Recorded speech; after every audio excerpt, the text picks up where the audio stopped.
Hello बच्चों, नमस्ते। आज हम हिंदी शिक्षण में शब्द विचार के बारे में अध्ययन करेंगे। अभी तक हमने वर्ण विचारों के बारे में अध्ययन किया था। आज हम शब्द विचारों के बारे में अध्ययन करेंगे। आज का हमारा प्रकरण है शब्द विचार। शब्द क्या होते हैं बेटा? देखो, आप सभी जानते हैं कि शब्द क्या होता है। शब्दों की जो आधारशिला मानी जाती है ध्वनि को, और इस ध्वनि के अभाव में शब्द की परिकल्पना नहीं की जा सकती। मनुष्य के उच्चारण अवयव से जो उच्चरित होता है वो वर्ण कहलाता है। यानी कि जो मनुष्य के उच्चारण अवयव से जो उच्चरित होती है ध्वनि, वो तो वर्ण होती है।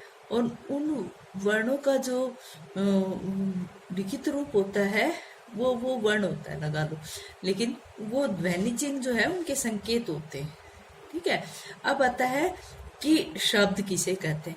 तो हम सभी जानते हैं कि भाषा की जो सबसे न्यूनतम इकाई तो वाक्य को बताया गया है। वाक्य को क्यों बताया गया है? क्योंकि जब तक वाक्य में प्रयुक्त नहीं होंगे उसका कोई सार्थक अर्थ नहीं निकलेगा। यानी कि वाक्य जो है वो भाषा की सार्थक इकाई के रूप में एक न्यूनतम इकाई। लेकिन वाक्य की भी एक छोटी इकाई है। वाक्य की न्यूनतम इकाई शब्द है। ठीक है बेटा। तो हम उसको शब्द कहते हैं। और फिर शब्द समूह क्या होता है भाई? प्रत्येक जो जितनी भी दुनिया में जितनी भी भाषाएं हैं उन सबका एक समूह होता है जिनका प्रयोग हम बोलने और लिखने के रूप में करते हैं। ठीक है। तो आज का हमारा प्रकरण है शब्द विचार। शब्द क्या है? भाषा की न्यूनतम इकाई वाक्य है और वाक्य की न्यूनतम शब्द है। यानी भाषा की सबसे छोटी इकाई क्या है? वाक्य। क्योंकि वाक्य में जब तक भाषा प्रयुक्त नहीं होगी उसका कोई सार्थक अर्थ नहीं निकलेगा। और उसी वाक्य की जो सबसे छोटी इकाई है वो शब्द है। डॉक्टर भोलानाथ तिवारी ने एक परिभाषा दी है इनकी। उन्होंने कहा है कि शब्द अर्थ के स्तर पर भाषा की लघुतम स्वतंत्र इकाई है। जो शब्द है वो अर्थ के स्तर पर अर्थ देता है। शब्द अर्थ के स्तर भाषा की लघुतम स्वतंत्र इकाई है, स्वतंत्र इकाई। ठीक है। शब्द समूह क्या होता है? प्रत्येक भाषा का अपना शब्द समूह होता है। इन शब्दों का प्रयोग भाषा के बोलने एवं लिखने में किया जाता है। यानी कि सभी भाषाओं का क्या होता है? शब्द समूह होता है और उसका प्रयोग हम बोलने में करते हैं या फिर उन शब्दों को लिखने में करते हैं। ठीक है। अब हम करेंगे शब्दों का वर्गीकरण। शब्दों का वर्गीकरण कई आधारों पर किया जाता है। और सबसे पहला जो आधार है वो उत्पत्ति के आधार पर किया गया है। उत्पत्ति के आधार पर, यानी शब्दों की उत्पत्ति के आधार पर जो शब्दों का वर्गीकरण किया गया है, वहां पर हम 4 प्रकार के शब्दों का जिक्र करेंगे। यहाँ पर हम 4 प्रकार के, उत्पत्ति के आधार पर 4 प्रकार के शब्दों का जिक्र करते हैं। सबसे पहला जो है इसमें तत्सम शब्द होता है। तत्सम शब्द कौन से होते हैं? जो शब्द संस्कृत से जो के तो यूज किए गए हैं, हमारी हिंदी भाषा में प्रयोग किए गए, जिसमें कोई परिवर्तन नहीं किया गया है। देखो क्या है कि जो शब्द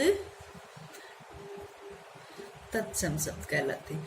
जो शब्द संस्कृत भाषा से ज्यों के त्यों ग्रहण कर लिए गए हैं तथा जिनमें कोई ध्वनि परिवर्तन नहीं हुआ है। यानी कि संस्कृत भाषा के जो शब्द हैं उनको ज्यों के त्यों हिंदी में ग्रहण कर लिया गया है तथा जिनमें कोई ध्वनि परिवर्तन नहीं हुआ है। कौन से शब्द कहलाते हैं? तत्सम शब्द कहलाते हैं। ठीक है।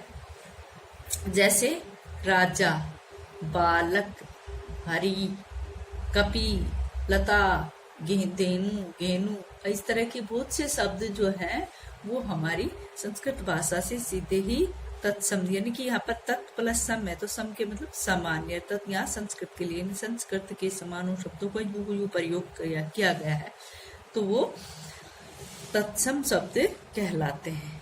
इससे अगले हैं उत्पत्ति के आधार पर दूसरा जो प्रकार है वो है तद्भव। तद्भव शब्द कौन से होते हैं? तद्भव का शाब्दिक अर्थ होता है तत्, यानी कि ये इसमें तत् और भव तो अर्थ आते हैं। तो तत् यहाँ संस्कृत से लिया गया है और यहाँ पर भव मानी उत्पन्न, जो संस्कृत से उत्पन्न हो। तद्भव जो शब्द संस्कृत भाषा से विकृत होकर हिंदी में प्रयुक्त होते हैं तद्भव कहलाते हैं। कौन से शब्द? जो शब्द संस्कृत भाषा से विकृत होकर हिंदी में प्रयुक्त होते हैं वे तद्भव कहलाते हैं। जैसे आंख, अंगूठा, चंद्रमा आदि। ठीक है, नेक्स्ट है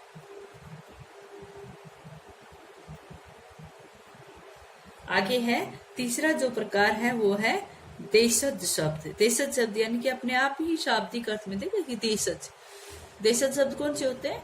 जो धमन्यात्मक अनुकरण पर गढ़े हुए होते हैं, जिनकी उत्पत्ति तत्सम शब्द से नहीं होती है, जो क्षेत्रीय भाषा में प्रयुक्त किए जाते हैं, जो अपनी क्षेत्रीय भाषा विशेष में प्रयुक्त होते हैं, या फिर वो कहे कि धमन्यात्मक अनुकरण पर जो शब्द बनाए जाते हैं उनको देशज शब्द कहते हैं। देखो, जो शब्द क्षेत्रीय प्रभाव के कारण परिस्थितियों व आवश्यकता अनुसार बनकर प्रचलित हो गए हैं, जैसे पेट, गाड़ी, खटखटाना, गड़बड़, थोथा, है ना, क्या है, कबड्डी, फटफटिया, तेंदुआ, टट्टू, भोपू, ये सारे जो देशी शब्द हैं वो देशज शब्द के अंतर्गत आते हैं।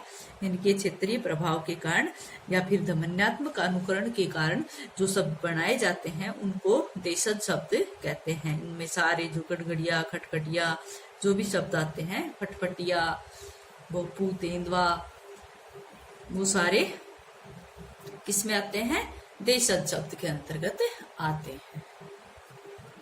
अब आगे हैं विदेशी शब्द। विदेशी शब्द कौन से होते हैं? आप सभी जानते हो कि हमारे देश में जो एक तो मुस्लिम शासन था, एक ब्रिटिश शासन था, उनके कारण हमारे पास अरबी, फारसी या फिर ब्रिटिश शासन के प्रभाव के कारण जो अंग्रेजी के शब्द आए वो सभी विदेशी भाषा में के शब्द कहलाते हैं। माना जाता है कि हिंदी भाषा में 2500 अरबी शब्द और 3500 फारसी शब्द और 3000 के लगभग अंग्रेजी शब्दों का प्रयोग, अंग्रेजी की तो और भी अधिक है, शब्दों का, विदेशी शब्दों का प्रयोग यहाँ पर किया जाता है। तो विदेशी शब्द कौन से होते हैं? जो शब्द विदेशी जातियों के संपर्क में आने से हिंदी में प्रयुक्त होने लगे हैं वे विदेशज शब्द कहलाते हैं। यानी कि जो शब्द विदेशी जातियों के संपर्क में आने से हिंदी में प्रयुक्त होने लगे हैं वे शब्द विदेशज शब्द कहलाते हैं। मुसलमानों और अंग्रेजों को जो दो ऐसी जातियां आई थी जिन्होंने लंबे समय तक हमारे भारत पर राज किया था और जिनके कारण, जिनके संपर्क के कारण अरबी, फारसी, तुर्की, अंग्रेजी, पुर्तगाली आदि भाषाओं के बहुत सारे शब्द हमारी भाषा में आए। जिस प्रकार से देखो, उदाहरण के तौर पर जैसे अखबार है, आदत है, अखबार, आदत, हकीम, हुक्म, सिफारिश, अदालत, ये अरबी भाषा के शब्द। फिर जैसे अदा है, अगर है, आईना है, अरमान है, गुलकंद है, रास्ता है, आदमी, आदमी शब्द जो है वो फारसी भाषा के शब्द। ये अदा, अगर, आईना, अरमान, गुलकंद, रास्ता, आदमी, ये सब फारसी भाषा के शब्द हैं। नेक्स्ट है जैसे आगे है इसमें तोप, तमगा, मुगल, तोप, तमगा, लाश, अलमारी, कालीन आदि ये शब्द किस में आते हैं? तुर्की भाषा के शब्द हैं। फिर आते हैं अंग्रेजी के जैसे रेल है, अफसर है, अपील है, कमेटी है, स्टेशन है। स्टेशन और रेल जो शब्द है ये आप वैसे बोलते हैं हिंदी भाषा के शब्द नहीं है। स्कूल जो हिंदी भाषा का शब्द है अंग्रेजी है। मास्टर है या फिर रेडियो है, master, radio, school, station, rail, ये सब किसकी बात है? अंग्रेजी भाषा के। अफसर, अपील, कमेटी, अपील, जो सब अंग्रेजी भाषा के शब्द। इसके बाद जो दूसरी प्रकार के शब्दों का वर्गीकरण है वो व्युत्पत्ति के आधार पर शब्दों के भेद। व्युत्पत्ति के आधार पर शब्द भेद जो है वो तीन प्रकार का है। सबसे पहला आता है इसमें रूढ़। और रूढ़ अपने आप देख रहे कि वो जो शब्द बहुत प्राचीन समय से चले आ रहे हैं उनका अर्थ अब रूढ़ हो गया है, तो वो रूढ़ शब्द कहलाते हैं। देखो इसकी परिभाषा क्या है? जो शब्द किसी दूसरे शब्दों के योग से बने हो और किसी विशेष अर्थ को प्रकट करते हो वे रूढ़ कहलाते हैं। जैसे घर, देश, तब, जब, इन सब का अर्थ एक ही है और ये सब बातें हमारे लिए रूढ़ हो चुकी हैं, पुरानी हो चुकी हैं। भाई घर का क्या अर्थ होता है, देश का क्या है, तब का क्या है, जब का क्या है, तो इसलिए इनको रूढ़ शब्द कहा जाता है। ठीक है। व्युत्पत्ति के आधार पर दूसरा जो शब्द का भेद है वो है यौगिक शब्द। और यौगिक शब्द कौन से होते हैं? अपने आप ही योग करने वाले, यानी कि जो शब्द सार्थक शब्दों के योग से बनते हैं। यौगिक, जो शब्द सार्थक शब्दों के योग से बनते हैं वो यौगिक शब्द कहलाते हैं। भाई जिनका कोई सार्थक अर्थ निकलता हो। ठीक है। जैसे बैलगाड़ी, मृगराज, घुड़सवार। बैलगाड़ी, बैल को चलाने वाली गाड़ी, मृगराज यानी कि मृग का राजा, घुड़सवार घोड़े पर सवार। ठीक है। तो ये जो सार्थक अर्थ इनका निकल रहा है उसके कारण ये यौगिक शब्द कहलाते हैं। ठीक है। इससे आगे है योग रूढ़।